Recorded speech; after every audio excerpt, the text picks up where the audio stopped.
Sveiki visi, su jumis aš Zita Baskienė, life coach arba gyvenimo mokytojas ir šiandieną apie laimę ir nelaimę. Žinot, mano gyvenimas jau pakankamai didelis tarpsnis jo mano patirtyse, tai beveik 60 metų. Ir kokie būtų sunkus periodai juose, tuose perioduose, mano gyvenimo sunkus etapai. Kažkaip aš to sunkumo niekada nejaučiau. Ar tai skyrybos, ar verslai, ar tai vėl skyrybos, ar tai praradimai kažkokie finansiniai. Kažkaip niekada nebuvo vidinio tokio, kad man kažkas atsitiko. Pasąmoniai kažkur turbūt visata man užrašė formulę, kas yra laimė ir kas yra nelaimė. Ir žmonės, kurie mane sutikdavo, visada sakydavo, tu visada šypsaisi, tu visada linksma, tau viskas kaip ir gerai, o jiegi mato, kas vyksta gyvenime. Ir jeigu aš tik būčiau suvokus kitaip, tas gyvenimas nebūtų toks gražus.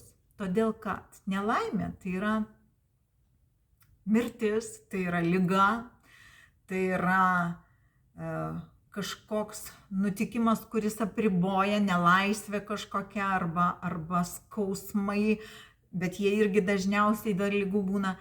Ir mano gyvenime, kadangi to nebuvo, aš visada jaučiausi laiminga. Vieną kartą grįžusi iš komandiruotės, mama man atidarė duris, ji prižiūrėjo vaikus ir sako, vaikeli, ir susėmė už galvos, lyg kažkas nutiko ir man tiesiog atėmė visą kūną.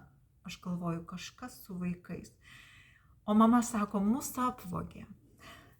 Mano šypsena buvo iki dangaus. Aš sakau, mama, kaip tu mane išgąsdinai.